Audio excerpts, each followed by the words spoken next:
March 2026 annual exam ಅಂತೂ ನೀವು ಈಗ ಬರೆಯಕ್ ಹೊಂಟ್ರಿ. ಇದರಲ್ಲಿ 5 ಮಾರ್ಕ್ಸ್ ಇಂಪಾರ್ಟೆಂಟ್ ಕ್ವಶನ್ಸ್ ಯಾವುದು ಮತ್ತೆ ಯಾವ ಟಾಪಿಕ್ ಇಂದ ಸೆಲೆಕ್ಟ್ ಮಾಡ್ಕೋಬೇಕು. ಈ ಟೈಮ್ ಅಲ್ಲಿ ನೀವು ಫಸ್ಟ್ ಆಫ್ ಆಲ್ ಏನ್ ಅರ್ಥ ಮಾಡ್ಕೋಬೇಕಂದ್ರೆ, ನಾನು ಯಾವ ಯಾವ ಟಾಪಿಕ್ ಗಳನ್ನ ಓದಬೇಕು, ಯಾವ ಯಾವ ಚಾಪ್ಟರ್ ಗಳನ್ನ ನಾನು ನೋಡ್ಕೋಬೇಕು. ಅದಕ್ಕಿಂತ ಮುಂಚೆ 5 ಮಾರ್ಕ್ಸ್ ನಿಮಗೆ ಎಷ್ಟು ಕ್ವಶನ್ಸ್ ಗಳಿರ್ತಾವೆ? 4 ಕ್ವಶನ್ಸ್ ಗಳಿರ್ತಾವೆ. ಎಷ್ಟು ಮಾರ್ಕ್ಸ್ಗೆ? ನಿಮಗೆ 20 ಮಾರ್ಕ್ಸ್ಗೆ. ಹೌದಾ? ಟೋಟಲ್ ನಂಬರ್ ಆಫ್ ಕ್ವಶನ್ಸ್ ಎಷ್ಟು ಕೊಟ್ಟಿರ್ತಾರೆ? ಅವರು 7 ಕ್ವಶನ್ಸ್ ಅನ್ನ ಕೊಟ್ಟಿರ್ತಾರೆ. 7 ಕ್ವಶನ್ ಅಲ್ಲಿ ನೀನು ಬರೀ 4 ಕ್ವಶನ್ಸ್ ಅನ್ನ ಬರೀಬೇಕು. ಅದು 20 ಮಾರ್ಕ್ಸ್ಗೆ. ಓಕೆ, ಹಾಗಾದ್ರೆ 7 ಚಾಪ್ಟರ್ ನ ಸೆಲೆಕ್ಟ್ ಮಾಡ್ಕೊಳ್ಳೋದ್ರ ಬದಲಾಗಿ ನೀವು ಯಾವ್ದಾದ್ರು ಒಂದು 4 ಟಾಪಿಕ್ ಅನ್ನ ಸೆಲೆಕ್ಟ್ ಮಾಡ್ಕೊಡ್ರಲ್ಲ, ಅದೇ ಟಾಪಿಕ್ ಮೇಲೆ ಫೋಕಸ್ ಮಾಡಲ್ಲ. ಈಗ ನೋಡ್ರಿ, ಹ್ಯೂಮನ್ ರಿಪ್ರೊಡಕ್ಷನ್ ಟಾಪಿಕ್ ನೀವು ಸೆಲೆಕ್ಟ್ ಮಾಡ್ಕೊಂಡ್ರೆ ಫಿಕ್ಸ್ ಅದರಲ್ಲಿ ಒಂದು ಡಯಾಗ್ರಾಮ್ ಬರ್ತದೆ. Principles of inheritance and variations ಅಲ್ಲಿ ಇಲ್ಲಿ monohybrid cross, dihybrid cross, incomplete dominance, ಆ ಮೂರಲ್ಲಿ ಯಾವ್ದಾದ್ರು ಒಂದು ಫಿಕ್ಸ್ ಬರ್ತದೆ. ಮೊಲಿಕ್ಯುಲರ್ ಬೇಸಿಸ್ ಆಫ್ ಇನ್ಹೆರಿಟೆನ್ಸ್ ಒಳಗಡೆ ಜೆನೆಟಿಕ್ ಕೋಡ್ ಆಗಿರ್ಬೋದು, ಲ್ಯಾಕೋಪೆರಾನ್ ಕಾನ್ಸೆಪ್ಟ್ ಆಗಿರ್ಬೋದು, ಹ್ಯೂಮನ್ ಜಿನೋಮ್ ಪ್ರಾಜೆಕ್ಟ್ ಆಗಿರ್ಬೋದು, ಡಿಎನ್ಎ ಫಿಂಗರ್ ಪ್ರಿಂಟಿಂಗ್ ಆಗಿರ್ಬೋದು, double helical structure of DNA explanation ಆಗಿರ್ಬೋದು, ಇವನ್ ಪಾಲಿನ್ಯೂಕ್ಲಿಯೋಟೈಡ್ ಚೈನ್ ಸ್ಟ್ರಕ್ಚರ್ ಆಗಿರ್ಬೋದು, ನ್ಯೂಕ್ಲಿಯೋಸೋಮ್ ಆಗಿರ್ಬೋದು, ಅದು ಒಂದು ಕ್ವಶನ್ ಈಸಿಯಾಗಿ ಬರ್ತದೆ. ಆಕ್ಚುಲಿ ಇದರಲ್ಲಿ ಎರಡೆರಡು ಕ್ವಶನ್ಸ್ ಅನ್ನ ಕೇಳ್ತಾರೆ 5 ಮಾರ್ಕ್ಸ್ಗೆ, ಆದ್ರೆ ನೀವು ಒಂದೊಂದೇ ಪ್ರಾಕ್ಟೀಸ್ ಮಾಡ್ರಿ ಸಾಕು. Next human health and disease topic ಅಲ್ಲಿ ಡಿಸೀಸಸ್ ಗಳು ಬರ್ತಾವೆ, ಪ್ಲಸ್ ಅದರಲ್ಲಿ retro virus, life cycle of HIV virus, even life cycle of malaria ಅದನ್ನ ಕೇಳಬಹುದು. ಆಲ್ಕೋಹಾಲ್ ಅಂಡ್ ಡ್ರಗ್ ಅಬ್ಯೂಸಸ್ ಅಲ್ಲಿ ಇರುವಂತಹ ಪ್ರಾಬ್ಲಮ್ಸ್ ಗಳನ್ನು ಕೂಡ ಕೇಳಬಹುದು. ನೆಕ್ಸ್ಟ್ ಆರ್ಗ್ಯಾನಿಸಮ್ ಅಂಡ್ ಪಾಪ್ಯುಲೇಷನ್ ಅಲ್ಲಿ ಎಷ್ಟೊಂದು ಇದರಲ್ಲಿ ಮ್ಯೂಚುವಲಿಸಮ್ ಬರ್ತಾವೆ, ಕಾಮನ್ ವೆರಿ ಇಂಟ್ರೆಸ್ಟಿಂಗ್ ಆಗಿರುವಂತ ಎಕ್ಸಾಂಪಲ್ಸ್ ಗಳು ಬರ್ತಾವೆ. ಕ್ವಶನ್ಸ್ ಅನ್ನ ನೀವು ಅನಾಲಿಸಿಸ್ ಮಾಡ್ಕೊಂಡ್ರೆ ಈಸಿಯಾಗಿ ಬರೀಬಹುದು. ಓಕೆ, ಹಾಗಾದ್ರೆ ನಿಮ್ಮದ್ರಲ್ಲಿ ಟಫೆಸ್ಟ್ ಏನಾದ್ರು ಹ್ಯೂಮನ್ ಹೆಲ್ತ್ ಅಂಡ್ ಡಿಸೀಸ್ ಬರಂಗಿಲ್ಲ ಅಂತೇಳಿ ಅಂದ್ರೆ ನೀವು ಅದ್ರ ಬಿಟ್ಟರು ಕೂಡ ಇದನ್ನು ಆಪ್ಷನ್ಸ್ ಅನ್ನ ಇಟ್ಕೋಬಹುದಲ್ಲ. ಸೊ ಇನ್ನು ಇದರಲ್ಲಿ ನಿಮ್ಗೆ ನಾನು BT ಒಳಗಡೆ ಬರುವಂತ 2 ಟಾಪಿಕ್ಸ್ ಗಳನ್ನ ಬಿಟ್ಟಿನಿ 5 ಮಾರ್ಕ್ಸ್ಗೆ.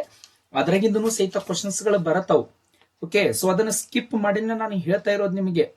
ಸೊ ಹಾಗಾಗಿ ಏನಂತಂದ್ರೆ, ನೀವು ಯಾವುದೇ ಕಾರಣಕ್ಕೂ ನೆಗ್ಲಿಜೆನ್ಸಿ ಮಾಡಲಾರ ಇವ್ನ ಇಷ್ಟನ್ನ ಫೋಕಸ್ ಮಾಡಿ ಓದ್ರಿ. ಹಾಗಾದ್ರೆ ಈಗ ನಾನು ಯಾವ್ಯಾವ ಟಾಪಿಕ್ ಅಂತ ಯಾವ್ಯಾವ ಕ್ವಶನ್ಸ್ ನೀವು ಆನ್ಸರ್ಸ್ ಯಾವ ರೀತಿ ಬರೀಬೇಕು ಅದನ್ನ ಹೇಳ್ಕೊಡ್ತೀನಿ ನೋಡ್ರಿ. ಈ ಹ್ಯೂಮನ್ ರಿಪ್ರೊಡಕ್ಷನ್ ಅಲ್ಲಿ ಅಂತೂ ಡಯಾಗ್ರಾಮ್ ಅಂತೂ ಬರ್ತದೆ. ಈ 4 ಡಯಾಗ್ರಾಮ್ ಅಲ್ಲಿ ಯಾವ್ದಾದ್ರು ಒಂದು ಡಯಾಗ್ರಾಮ್ ಅಂತೂ ಫಿಕ್ಸ್ ಬರ್ತೈತಿ. ನೆನಪಿಟ್ಕೊಡ್ರಿ, ಇದನ್ನ ಕಟ್ಟಿಟ್ಟ ಬುತ್ತಿ ಇದೆ. ಸೊ ನೀವು ಯಾವುದೇ ಕಾರಣಕ್ಕೂ ಇದನ್ನ ಮರಿಬಾರದು. ನೋಡಿ, principles of inheritance and variation topic ಅಲ್ಲಿ ಲಾ ಆಫ್ ಡಾಮಿನೆನ್ಸ್ ಅಂದ್ರೂ ಒಂದೇ, ಮೋನೋಹೈಬ್ರಿಡ್ ಕ್ರಾಸ್ ಅಂದ್ರೂ ಒಂದೇ. ಇದನ್ನ ಮಾಡೆಲ್ ಕ್ವಶನ್ ಪೇಪರ್ 3, ಪ್ರಿಪರೇಟರಿ 1 ಮತ್ತೆ 2025 ಎನ್ಯುವಲ್ ಎಕ್ಸಾಮ್ 3 ಅಲ್ಲಿನೂ ಸಹಿತ ಕೇಳಿರುವಂತದ್ದು. Very easy. ಯಾವ್ದಾದ್ರು ಕನ್ಫ್ಯೂಷನ್ ಆಗಕತ್ತಿತ್ತಂದ್ರೆ 3 ಬರೆದು ಬಂದ್ಬಿಡ್ರಿ, ಏನು ಟೆನ್ಷನ್ ತೊಗೊಳಕ್ ಹೋಗ್ಬೇಡ್ರಿ. ಸೊ ಇಲ್ಲಿ ಪ್ಯೂರ್ ಟಾಲು, ಪ್ಯೂರ್ ಡಾರ್ಕ್ ಬರೀದು ಜೊತೆಗೆ ಇಲ್ಲಿ ಫಿನೋಟೈಪಿಕ್, ಪೇರೆಂಟ್, ಜೀನೋಟೈಪ್ ಏನ್ ಇದಾವಲ್ಲ ಇವನು ಬರೀಬೇಕು. ಗ್ಯಾಮೆಟ್ಸ್ ಗಳನ್ನ ಮಸ್ಟ್ ಅಂಡ್ ಶುಡ್ ಬರೀಬೇಕು. ಕೆಲವೊಂದಿಷ್ಟು ಟೈಮ್ ಅಲ್ಲಿ ಅವ್ರು ಏನ್ ಮಾಡ್ತಾರ ಅಂದ್ರೆ ಎಕ್ಸ್ಪ್ಲನೇಷನ್ ಅನ್ನು ಸಹಿತ ಕೇಳ್ತಾರ. ಎಕ್ಸ್ಪ್ಲನೇಷನ್ ಬರೀರಿ, ನೀವು ಏನ್ ಬರ್ದಿರ್ತೀರಿ, ನೀವು ಏನಾದ್ರೂ ಮಾಡಿರ್ತೀರಿ ಅದನ್ನೇ ಬರೀಬೇಕು. ಓಕೆ, ನೆಕ್ಸ್ಟ್ ಇನ್ಕಂಪ್ಲೀಟ್ ಡಾಮಿನೆನ್ಸ್ ಅಲ್ಲಿನೂ ಸಹಿತ ಸೇಮ್ ಇದೆ. ಸೊ ಇವೆಲ್ಲವನ್ನು ಕರೆಕ್ಟ್ ಆಗಿ ಪ್ರಾಕ್ಟೀಸ್ ಮಾಡ್ಕೊಟ್ರೆ ಜಸ್ಟ್ ಇದು ರಿವ್ಯೂ ಪ್ಲಸ್ ನಿಮ್ಗೆ ರಿಮೈಂಡ್ ಮಾಡುವಂತಹ class. Molecular basis of inheritance ಅಲ್ಲಿ explain the structure of double helical structure of DNA preparatory 1 ಅಲ್ಲಿ ಕೇಳಿದ್ದಾರೆ. ನೆಕ್ಸ್ಟ್ ಅದೇ ರೀತಿ explain the structure of polynucleotide chain, ಇದನ್ನ ಕೇಳಿಲ್ಲ, ಜಸ್ಟ್ ನಿಮಗೆ ಅಂಡರ್ಸ್ಟ್ಯಾಂಡಿಂಗ್ ಗೋಸ್ಕರ ಕೊಟ್ಟಿರೋದು. Mention any 5 salient features of human genome, very easy ಆಗಿರುವಂತದ್ದು. ಇದ್ರಾಗ ನೀವು ನಂಬರ್ಸ್ ಅನ್ನ ನೆನ್ಪಿಟ್ಕೊಡ್ರಿ. 3164, 3000 bases, the largest gene dystrophin 99.9%, 30,000 jeans, 50% discovered jeans, 2% genome codes for proteins, chromosome 1 has most genes. ಬರೀ 5 ಬರೆದ್ರೆ ಸಾಕು, ನಿಮಗೆ 5 ಮಾರ್ಕ್ಸ್ ಬರ್ತವೆ ಇದಕ್ಕೆ. ಅದೇ ರೀತಿ explain the transformation principles explained by Griffith in 1922 to prove DNA genetic material. Model question paper 2 ದಲ್ಲಿ ಕೇಳಿದ್ರೆ ಅದರ ಆನ್ಸರ್ ನಿಮಗೆ ಇಲ್ಲಿ ಸಿಗುತ್ತೆ. ಇದು PDF ಬೇಕಂತಂದ್ರೆ ಇದೇ ವಿಡಿಯೋದು ಡಿಸ್ಕ್ರಿಪ್ಷನ್ ಅಲ್ಲಿ ಹೋಗಿ ನೀವು ಅಲ್ಲಿ ಲಿಂಕ್ ಮೇಲೆ ಕ್ಲಿಕ್ ಮಾಡಿದ್ರೆ ನಿಮ್ಗೆ PDF ಡೌನ್ಲೋಡ್ ಆಗುತ್ತೆ. Human health and disease topic ಇಂದ ನೋಡಿ, parasitic mode of ensures free lodging and meal, justify the statement by listing the special adaptation developed by the parasites. So ಇವೆಲ್ಲವೂ ಕೂಡ ಓದ್ಕೊಡ್ರಿ ಇವನ್ನ, ಯಾಕಂದ್ರೆ ಪ್ರಿಪರೇಟರಿ 1 ಅಲ್ಲಿ ಕೇಳಿರುವಂತಹ ಕ್ವಶನ್ ಇದೆ. Next fill out the tabular column with appropriate terms in relation to the biological interaction among the species. Preparatory exam 2 ದಲ್ಲಿ ಕೇಳಿರುವಂತಹ ಪ್ರಶ್ನೆ ಇದು, ಆರ್ಗ್ಯಾನಿಸಮ್ ಅಂಡ್ ಪಾಪ್ಯುಲೇಷನ್ ಟಾಪಿಕ್ ದಿಂದ.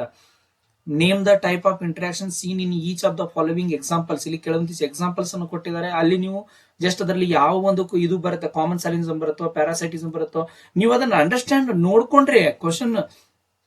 Clown fish living among the tentacles of sea anemone ಇದ್ರೆ ಹೆಸರು ನೋಡಿದ್ರೆ common ಸಾಲಿಸಮ್ ಅಂತ ಬಂದ್ ಬಿಡ್ಬೇಕಲ್ಲಿ. ಬೈ ಚಾನ್ಸ್ ಇದೇ ಏನಾದ್ರೂ ಎಕ್ಸಾಮಿಗೆ ಬಂದ್ರೆ ಏನ್ ಮಾಡ್ತೀರಿ? ಸೊ ಹಾಗಾಗಿ ಲಕ್ಷ್ಯ ಕೊಟ್ಟ ಇದನ್ನ ಒಂದ್ ಸ್ವಲ್ಪ ಇನ್ನು ಬೇಕಾದ್ರೆ ರಿವ್ಯೂ ಮಾಡಿ ನೀವು ನೋಡ್ತಿದ್ರು ಕೂಡ ನೋಡಬಹುದು. ಮ್ಯೂಚುವಲಿಸಮ್ ಅಂದ್ರೆ ಏನು, ಅದರದ್ದು ಸೂಟೇಬಲ್ ಎಕ್ಸಾಂಪಲ್ಸ್ ಯಾವುದು, ಮತ್ತೆ ಇವನ್ ಬಿಟ್ಟು ಬೇರೆಯವನು ಕೂಡ ನೋಡ್ಕೊಡ್ರಿ. ಇದಕ್ಕೆ ಅಷ್ಟೇ ಇಕೋನ ಬೇಡ್ರಿ, ಯಾರು ಹೈಯೆಸ್ಟ್ ಮಾರ್ಕ್ಸ್ ತಗೋಬೇಕಂತ ಮಾಡಿದ್ರು ಅವರು. ಸೊ ಈ PDF ಅನ್ನ ನೀವು ಕರೆಕ್ಟ್ ಆಗಿ ಡೌನ್ಲೋಡ್ ಮಾಡ್ಕೊಂಡು ಚೆನ್ನಾಗಿ ಓದ್ರಿ. ಯಾವುದೇ ಕಾರಣಕ್ಕೂ ಕನ್ಫ್ಯೂಸ್ ಆಗಾಕ ಹೋಗ್ಬೇಡ್ರಿ. ಯಾವುದೇ ರೀತಿ ಕನ್ಫ್ಯೂಷನ್ ಆದ್ರೂ ಆಗಕತ್ತಿತ್ತಂತಂದ್ರೆ ಒಟ್ಟು ಬರದ್ ಬಂದ್ಬಿಡ್ರಿ. ಹೌದಾ, ಬರೆಯೋದು ಬಹಳ important. Okay, all the best, ಚೆನ್ನಾಗಿ ಮಾಡ್ರಿ.